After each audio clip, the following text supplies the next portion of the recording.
IPO तो ऐसा खास पेशकश हमारी, इसमें आईपीओ बाजार की हर हलचल को पकड़ने की कोशिश रहती है हमारी। और आज एक जैसे आईपीओ का आखिरी दिन है, क्या होना चाहिए, क्या करना चाहिए, नहीं करना चाहिए, इस पर बातचीत करते हैं। लेकिन हर्ष बताइए, आज आखिरी दिन है आईपीओ का, क्या कुछ अपडेट आपके पास? जी, तो गुजरात किडनी की हम लोग बात कर लेते हैं यहाँ पे। आज आखिरी दिन है और सब्सक्रिप्शन का सबसे पहले नंबर्स लेके आते हैं, फिर तमाम स्ट्रेंथ और रिस्क की बात करेंगे। तो देखिए, क्वालिफाइड इंस्टीट्यूशनल बायर का अगर आप देखें तो 60% अभी तक ये सब्सक्राइब होता हुआ दिखा है। अगर आप एनआईआई का आंकड़ा देखें तो 5 गुना हुआ। रिटेल पार्टिसिपेशन अच्छा देखने को मिल रहा है, करीब 15 गुना जो है ये सब्सक्राइब हो गया है। और आप टोटल अगर आप देखें तो करीब करीब 4 गुना सब्सक्रिप्शन लेवल यहाँ पर साफ तौर पर दिखाता है। ग्रे मार्केट प्रीमियम हम आखिरी में बताएंगे क्योंकि उसमें भी कुछ नई चीज़ देखने को मिली है।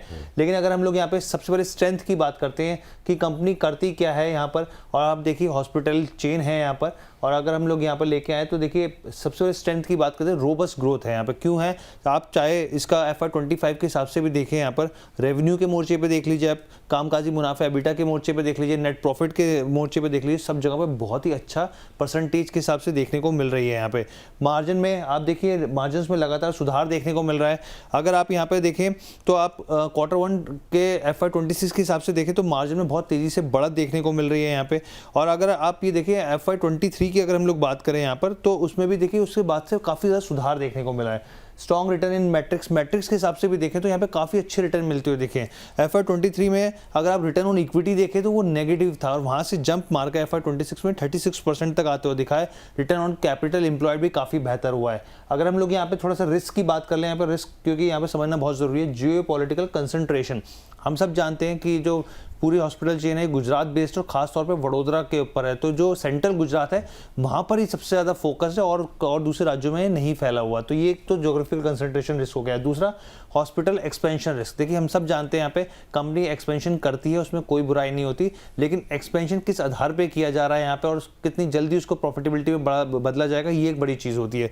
तो यहाँ पर अगर आप देखें तो पारेख हॉस्पिटल की बात कर लीजिए या फिर अश्वनी मेडिकल सेंटर की बात कीजिए, यहाँ पे कंपनी जो है इसका एक्विजिशंस करने जा रही है। लेकिन जिस हिसाब से परसेंटेज है यहाँ पे एक्वायरिंग की, उस हिसाब से अगर आप मार्केट कैप के हिसाब से देखें तो कुछ चीज़ें आपके समझ में आएंगी। यहाँ पे बेड ऑक्यूपेंसी की बात करें यहाँ पे, इसमें भी देखिए लगातार जो है एक दबाव देखने को मिल रहा है। यहाँ पर पिछले 3 सालों में यहाँ पर रिलेटिवली लो स्थिति देखने को मिली है। यहाँ पे रेंजिंग जो है वो बिटवीन 54 से 56% है यहाँ पे, और ना सिर्फ यहाँ पर बल्कि इसको सस्टेन भी नहीं कर पा रही है यहाँ पे कंपनी जो है, वो एक कंसर्न दिखता है यहाँ पे।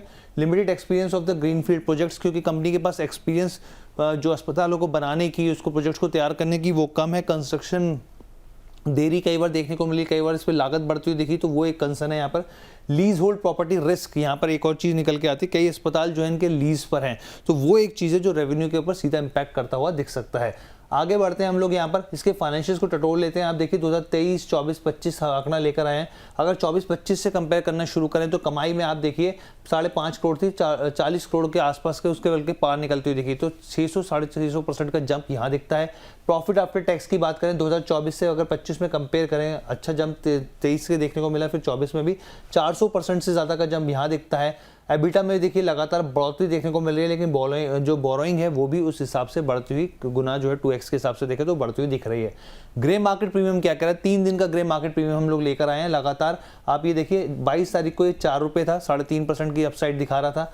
23 तारीख को ये घटा 3.5 रुपये हुआ, 3.07% अपसाइड दिखा रहा था। 24 तारीख को आप देखिए 0 हो गया है एकदम। जो ग्रे मार्केट प्रीमियम है वो एकदम फ्लैट हो गया, 0 हो गया है यहाँ पर।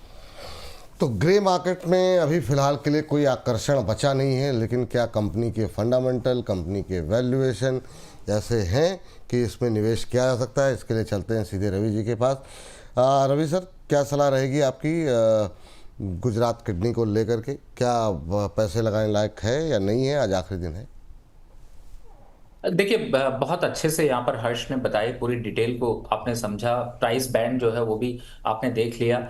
मुझे ऐसा लगता है कि जो नंबर्स के बेसिस पे अगर यहाँ पर एनालिसिस करने की कोशिश करें तो मुझे लगता है कि बिल्कुल इसमें एक बार अप्लाई किया जा सकता है। कंपनी जिस हिसाब से ग्रोथ स्ट्रक्चर की तरफ बढ़ रही है, थोड़ा सा वैल्यू तो जरूर क्रिएट करती है, लेकिन जो पहला प्राइमा फेसी जो टारगेट होना चाहिए वो ये होना चाहिए कि लिस्ट होता है तो एक बार प्रॉफिट बुक करने की स्ट्रेटजी। सेकंड प्राइमा फेसी में लॉन्ग टर्म के लिए, गोल के लिए थोड़ा सा आपको यहाँ पर वेट एंड वॉच करना चाहिए, लेकिन ये जरूर है कि अप्लाई किया जा सकता है। रिटर्न मिलने की प्रोबेबिलिटी यहाँ पर बढ़ सकती है नए साल के हिसाब से।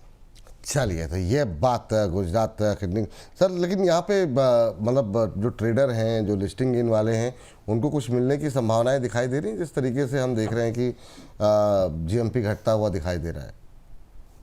नहीं देखिए, एक्चुअली में क्या है कि इस समय थोड़ा सा पार्टिसिपेशन भी कम देखने को मिल रहा है, लेकिन कंपनी के जो फंडामेंटल हैं और जिस हिसाब से इसके नंबर्स को यहाँ पर नॉक करने की कोशिश करें, तो थोड़ा सा अगर मिड ऑफ मंथ में आता, मिड ऑफ मंथ का मतलब है जुलाई अगस्त सितंबर, ये सब महीने होते तो बहुत अग्रेसिव लिस्टिंग देखने को मिलती। ईयर एंड में थोड़ा सा ठंडा रिस्पांस दिख सकता है, लेकिन बट कंपनी के वैल्यूएशंस अच्छे हैं, तो मुझे लगता है कि फिर भी आपको थोड़ा सा लिस्टिंग गेन के ऑप्शंस यहाँ पर मिल सकते हैं। तो यहाँ पर आईपीओ में रवि जी का मानना है कि निवेश किया जा सकता है, लिस्टिंग गेन में भी थोड़ा बहुत आपको इजाफा मिल सकता है, और बाकी मीडियम टर्म के लिए भी सर निवेश कर सकते हैं, यही कह रहे हैं आप? जी बिल्कुल। चलिए, तो हर्ष और कुछ है? आज तो मेरे ख्याल से एक ही आईपीओ खुला हुआ है, तो इस आईपीओ को लेकर के अगर कोई दुविधा, कोई समस्या है तो अभी आप लोग सवाल पूछ लीजिए। हालांकि इसको लेकर के काफ़ी सारे टिप्पणियां यहाँ पर आई थी। चलिए, कह रहे हैं कि कमित जी कह रहे हैं कि सर ये काफ़ी ओवर सब्सक्राइब हो रखा है, इसलिए ग्रे मार्केट प्रीमियम कम। ग्रे मार्केट प्रीमियम का इससे कोई लेना नहीं है। अच्छा सर, एक चूँकि ये सेगमेंट पे बहुत सारे लोग हाल की लिस्टिंग पर भी सवाल पूछते हैं। एक हमारे दर्शक हैं स्वाति जी। स्वाति जी कह रही हैं आईसीआईसीआई पोटेंशियल आईपीओ अलॉट हुआ है, उसमें क्या अभी होल्ड करके रखें, क्या टारगेट रखनी चाहिए? क्या सलाह रहेगी सर आपकी? क्या जिन लोगों के पास आईसीआईसीआई पोटेंशियल के शेयर अभी आईपीओ जिनको अलॉटमेंट हुआ है और उन्हें बेचा नहीं है, उनको क्या करना चाहिए? देखिए, मुझे ऐसा लगता है कि जो लॉन्ग टर्म के लिए जिन्होंने लिया है उनको इमीडिएट अभी यहाँ पर बहुत रिव्यू करने की जरूरत नहीं है। 3 से 5 साल के व्यू के हिसाब से अभी आपको जरूर इस स्टॉक में बने रहना चाहिए। चलिए, ठीक है। तो हर्ष, बहुत बहुत शुक्रिया, बहुत बहुत धन्यवाद आज की इस चर्चा में जुड़ने के लिए। और रवि सर को 1-2 मिनट और रखेंगे, तब तक हमारे अगले मेहमान जब तक जुड़ जाए। तो फिलहाल के लिए इस सेगमेंट में इतना ही।